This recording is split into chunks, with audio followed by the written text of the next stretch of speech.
Peace, y'all. You know who it is. It's your boy, the Anarchist Beats on Instagram. Shout out to my girl K. Shout out to my boy Mob Dollar. Make sure you follow K on Instagram at 2_ the MFK. That's on Instagram, 2_ the MFK. And then follow Mob Dollar. He at STMG Studios.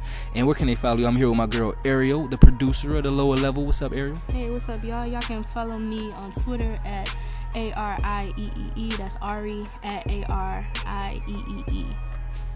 All right, yo, we about to get into this topic. Kendrick Lamar. He is going at somebody in the game. Who is this nigga going at? Is it you? Is it you rapping in your basement right now? Mm-hmm. Probably not, but it could be. Who could it be here? Who do you think it is? Well, it's somebody close to Jigga. We know that much, you know. Close to the Jigga man. So, and if you guys don't know, the song we're talking about right now, Kendrick released a song just at the end of March, you know, called The Heart Part 4. And so The Heart Part 4 is basically a diss track. Everybody's dissing right now for some odd reason. But it's basically a diss track. And The Heart Part 4, he just seems to be going in on a particular rapper. For the most part, social media thinks that it's Big Sean. Twitter seems to say it's Big Sean. Yeah, either Big Sean or Drake. I think it's Drake. I think Kendrick Lamar is coming out and he going at the top rapper in the game. I think, honestly, you know, if you listen to the rhymes, you can see Big Sean in there. I think he definitely got something to say to Big Sean, but I think as far as going at somebody, I think the first line my fans can't wait for me to sun your punk ass. Mm-hmm. I think that's Drake. I believe that's Drake. I think that's Aubrey Graham. And you know, I think you know the grassy days on his ass reading the credits. You know, he ain't calling out no names, but I think that's Aubrey Drake Graham. That's who I believe it is. I think Kendrick want a spot. He wanted to be number one. He want everybody to see him as number one. You know, I can't remember why I heard this, but I heard back in the day Drake had said something about Kendrick saying, man, I could, or something to somebody. Maybe he didn't say Kendrick's name, but he said something to the effect of, I could have your spot, but I went pop. You know what I'm saying? A lot of people think that was a reference to Kendrick because he feel like, you know, because Kendrick got that respect. He totally got number one respect in the game. Yeah, he does. I think Drake feel like, you know, I started out as kind of like that backpack rapper where, you know, I had bars or whatever, but, you know, I started doing a lot of stuff that everybody like. I went pop. Mm-hmm. But, you know, I could have that respect if I wanted it, if I didn't want this money. So that's why I think he going at Drake. I mean, Big Sean, I think you were saying something about Control. What was you saying about Control? Why you think you're going at Big Sean? Okay, yeah. So, basically, Big Sean basically did an interview with Charlamagne. And Charlamagne... When was that? How long ago was this? This was, I'm actually not for sure. Yeah, a little while ago. Yeah. Oh, it was last year. Last year, Big Sean got interviewed on the Breakfast Club, and he kind of brushed off the notion that Kendrick Lamar killed him on Control. So Charlamagne says Kendrick washed him on the track, and basically Big Sean responded, no he didn't, stop it. And how long ago was that, and what year was that, and I still don't feel like I got washed away. So, you know, end quote. So I think Sean was right to just say, like, stop it. You know what I'm saying? Like, Charlamagne is a shit starter. You know, he always starting some shit, and it's kind of just like, how do you respond to that? You know, yeah. So y'all did that song together. You know, he washed you out. You know, like what? What? I mean, you know. Like, but then I can see why people saying it's Big Sean. You got the Hall of Fame reference, so that's a little clear. Big Sean did have an album, a whack-ass album, I might add, called Hall of Fame. You know what I'm saying? I didn't think the nigga started making sweet albums until his mixtape Detroit, but, you know, he did have that, and, you know, I think I heard somebody say he tried to sound like Big Sean with the little part in the song we talking about, saying, I was just playing, bro. You know what I'm saying? Somebody tried to say it sounded like he tried to emulate Big Sean, but I don't know about that, man. But like I said, I personally think that he is going at kind of like throwing the shot at Big Sean, but you know, I think he going at the best in the game, which is clearly Drake right now. Yeah. And that him and maybe a little bit of Big Sean is who we talking about. What's the date them niggas better get ready for? Oh, April 7th. April 7th. Them niggas better get ready. And you know what I'm saying? I think he coming. I think he coming for the spot, the top spot, and that's Drake's spot. Yeah, and I mean, just to touch on some of the lyrics, you know, that Kendrick is saying, you know, he's just saying, like, tiptoeing around my name, nigga, you lame. And when I get at you, homie, don't tell me you was just playing, you know. He even says, hold Jay-Z Hall of Fame. I'm sorry, hold Jay-Z Hall of Fame, sit your punk ass down. And so that's the whole, you know, Big Sean reference, you know, kind of why everybody latched on to think like, yo, he's talking about Big Sean, you know. And I don't know, you know, like, you know, I really do like Big Sean. Like, do not get me wrong, I love his sound, especially, you know, being out of Detroit and just not sounding like the rest of Detroit. Right. And just being one who can articulate. Like, sometimes I kind of hate when I'm listening to music and I can't understand anything that's said, you know, and I don't know, I just think it's, you know, I think his sound is nice and everything like that, but I do think that Big Sean is more of a calm, level-headed type of guy, and he does just seem like he's cordial, you know, like almost too cordial, you know, almost kind of like he's still starstruck, but in the same sense, it's kind of like, it's gonna be beef, it's gonna be issues, it's gonna, you know, and don't say you was just playing, you know, so. I gotta be totally honest, I think Big Sean is corny as fuck. I think that although I do like his music, I like a lot of Big Sean's music.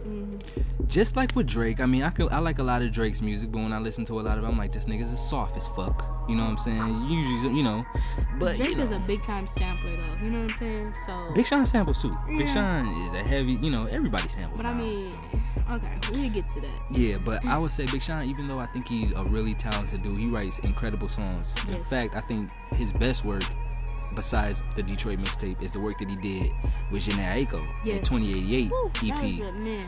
I thought those songs were brilliant, man, but when it comes to just him writing raps, he sounds corny as fuck sometimes. And I think he probably has been throwing a few subliminals. I think he said something about a top 5, and Drake might have said something about a top 5. You know, and I think Kendrick said something about that in his, you know, fuck a top 5 or something like that. But one of the other reasons I think he was talking about Drake was, like I said, Drake is the top in the game, and he said something in there where he said it's a difference between, what'd he say, astonishments. It's a difference between accomplishments and astonishments, which obviously means, you know, of course you can put up numbers, nigga. You can go gold your first week and whatever, have all these so many streams. But what I do, niggas, is going crazy over. You know what I can do with this mic and with these words, with these lyrics, motherfuckers is astonished. You know what I'm saying? It's on some new shit. Numbers, you know, everybody ain't gonna want to buy that, but people know what it is when they hear it. So I feel like, you know, I can respect that. If you feel like you number one, you gotta go at the number one. Big Sean is not fucking number one. I'm sorry. He had to, you know, a lot of people might consider him top 5 hottest right now. Yeah. But it's clear who number one, and Kendrick want to be that. So, you know. Yeah, and I mean, just like, you know, just some more lyrics, you know. So that means you ain't bigger than rapping, what else? So that means no more playing the back scenes, what else? My spot is solidified if you ask me, what else? My name is identified as that king. A lot of people do respect, you know, Kendrick as, you know, a king. He, you know, and I mean, I'm just saying because he's very, you know, like pro-black, you know, and just, he knows, like, you know, like I'm deeply rooted. And, he's you a know, conscious and rapper. Yeah, you know, and he's awesome, you know. So, and just touching back on those other lyrics, you know, yelling 1, 2, 3, 4, 5. I am the greatest rapper alive. So he is touching on, you know, top People 5. talking about know, lists. Yeah. You know, like, and I think Kendrick is gonna make every list, you know. And as much as people might like to think that Kendrick is just solely, you know, kind of just like, you know, just maybe just a rapper, so like, no, Kendrick definitely crosses over into all lanes. More and more people are listening to, you know, all types of music. Pop, you know, pop is, you know, people who listen to pop, they're gonna hear Kendrick. You know, it's gonna come across your timeline, whether it's a feature or what, you know. Songs, right. And so he doesn't Most limit of his himself. features, right? Yeah, but he doesn't limit himself, you know. And so I think that, you know, going back to when you kind of thought that it might be Drake is the kind of guy, honestly, I think, if he, now, did you say that he said that he could be, you know, take his spot, you know, if he wasn't trying to make more money, if he wasn't gonna be Drake pop? said something to the effect of, I could be you, or I could be where you at, but I decided to go pop. So meaning I could be like one of those guys that's considered just the all-time spitter, but I decided to make more pop sounding music instead of focusing on my lyrics. No. I think, no. I don't agree at all, because I think Drake would have been had writer's block. Kendrick is just so, you know, like, no. And then I don't even think it's the same lane. Kendrick has this bit of, street cred. Sean is a, a real, humble guy. He's from the city of Detroit, so that's gonna automatically stamp street cred on his back. But somewhat, yeah. He been in the streets. But just saying, I won't call him a street nigga, but he been in the streets. Exactly, he's not though. You know what I'm saying? Right. And everybody already knows that Drake was, he was kind of just brought in the money, being that he, was an actor, kind of made his own money. I think Drake will argue with that. I've seen him in interviews say things like, he said in songs too, like, you don't know me, I started from the fucking bottom. Because I've seen him say in interviews where his mom didn't have a lot of money, but she decided to move him out into the suburbs so he'd be safe. And then he also said that, it was a point where she wasn't working and he was doing the Degrassi show, which didn't pay that much. And he was paying all his mom's bills and all that. So he would like to say, it's not what it seems, I know it's a lot of pictures taken of me in the fucking pool in front of a fucking mansion, but I was still broke. Yeah, okay.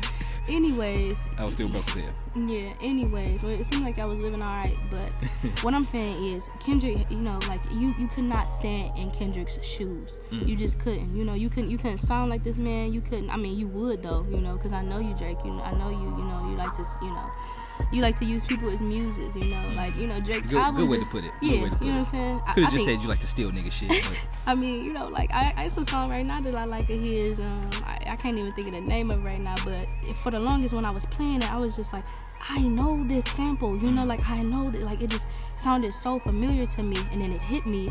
It was J-Lo's verse from a song that she did back in 99.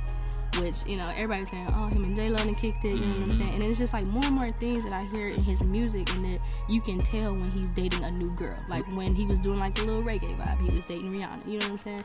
I think a lot of that has a lot to do with the key component in the OVO sweatshop, as my boy DJ Academics likes to put it, which is my dude P&D, Party Next Door. He penned Drake's One Dance, and he also penned Rihanna's Work. So he wrote those songs. No. So he is the progenitor. He of course dating Rihanna. Probably she teach them how to talk with the teens, like you said earlier. Yeah, like that. Like if I hear him say, not a teen, like, bruh, like you are not, like you didn't got you some reggae, But JJ, I want to ask you this, stemming from the topic of Kendrick. Let's say Kendrick and Drake. Let's say he might be mentioning Big Sean too, but let's say he's going at Drake because he wants the number one.